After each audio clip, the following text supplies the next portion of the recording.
Agradeço o Fórum pelo convite, em nome da Confederação Nacional da Indústria.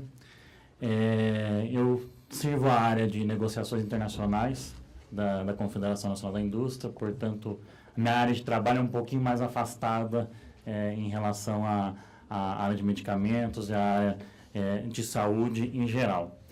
O que nos foi solicitado aqui para abordar é justamente a questão dos investimentos em estrangeiros na área, mais especificamente como os acordos de cooperação e facilitação de investimentos que estão sendo celebrados pelo Brasil podem ajudar o setor especificamente. Eu vou usar muito pouco do tempo, né, para ajudar todos e também passar poucas lâminas do trabalho aqui, até porque, enfim, é um acordo, enfim, que tem uma questão jurídica pesada, e se a gente fosse passar por vários dos aspectos do acordo, acho que a gente ia tomar bastante tempo. Acho que o primeiro ponto que eu consigo fazer uma relação, né, em relação ao setor de medicamento, é que é um setor muito intensivo na parte de investimentos estrangeiros, né? O setor no Brasil é composto por multinacionais de outros países há bastante tempo. É também um setor com bastante regulação e é um setor em que o acesso à informação, ao desenvolvimento, o acesso à tecnologia é fundamental. E quando a gente fala isso, fatalmente a gente está falando de uma necessidade de maior integração internacional, de maior inserção internacional do Brasil. Eu acho que a gente vai escutar bastante falar de maior inserção internacional do Brasil nesse e nos próximos anos, e que envolve também a área de saúde, de medicamentos, por novos acordos que o Brasil deve celebrar na área, por exemplo, de compras governamentais, que é um tema sensível para a parte de medicamentos, as compras do SUS, né? Também dos acordos em patentes que o Brasil tem feito mais. Mas, enfim, só para frente. O que significa, então, o que é um acordo de investimento, né? Basicamente, o acordo de investimento traz disciplinas para regular os investimentos estrangeiros no país. E, por exemplo, um exemplo prático, né? Uma multinacional que se instala num país estrangeiro, ela teria o mesmo tratamento do que uma empresa nacional. Ou seja, ela não teria o mesmo acesso ao judiciário, teria os mesmos direitos. O acordo também pode contribuir para prevenir, por exemplo, alguma expropriação, ou pelo menos criar regras a isso, você desenvolve, né? A Flávia gostou bastante a questão do custo de desenvolvimento nessa área. Isso não pode, isso traz uma segurança jurídica maior, né? Ou, por exemplo, lucros que são conquistados no país, em que você investiu, e que às vezes são proibidos de serem levados de um país para o outro, né?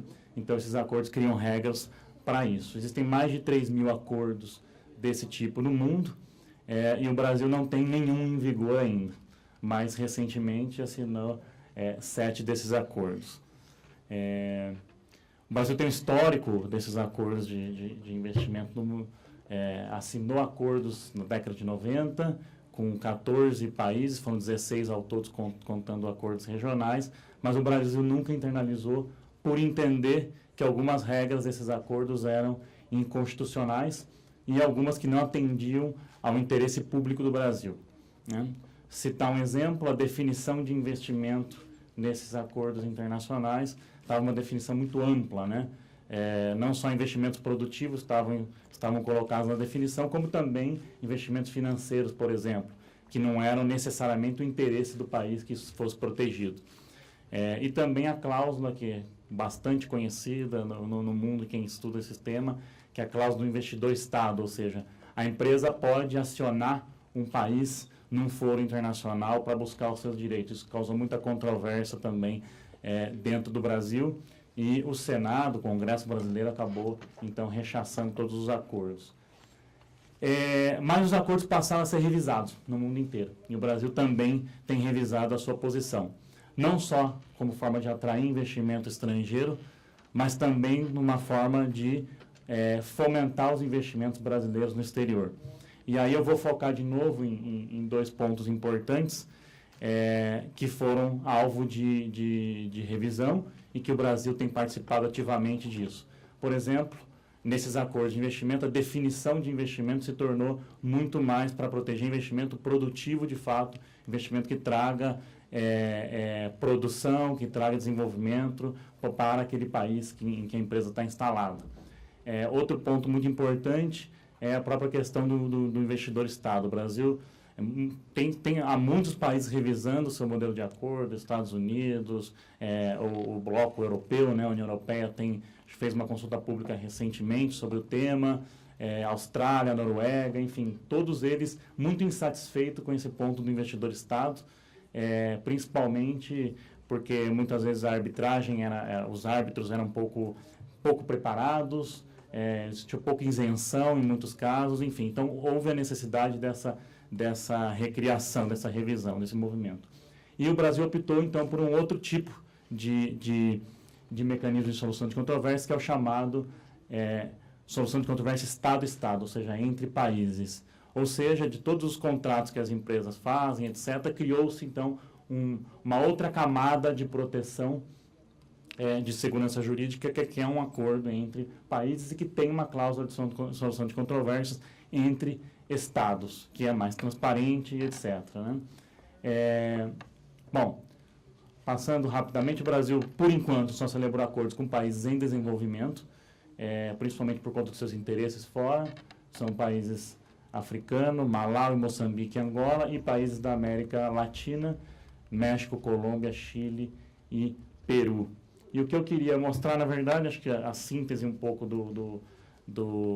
dessa apresentação e para o setor de saúde, para os investimentos estrangeiros aqui no setor de saúde. É claro que os grandes players do setor de medicamentos, a origem dos países deles ainda não estão contemplados com acordos brasileiros, mas já há conversa, por exemplo, de um acordo de cooperação e facilitação de investimento entre o Brasil e a Suíça. Já há conversa para um acordo desse mesmo tipo entre o Brasil e o Japão, por exemplo. Mas eu acho que eu vou ficar nesse slide aí para resumir. Na definição de investimentos, principalmente nos acordos com os países da América Latina, o Brasil incluiu os direitos de propriedade intelectual, as concessões, as licenças, como um ativo protegido por esse acordo.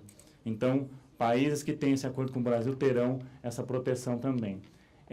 O Brasil, como forma de proteger, né, o Brasil optou por essa prevenção de solução de disputa Estado-Estado. Então, há um comitê conjunto formado com outro país.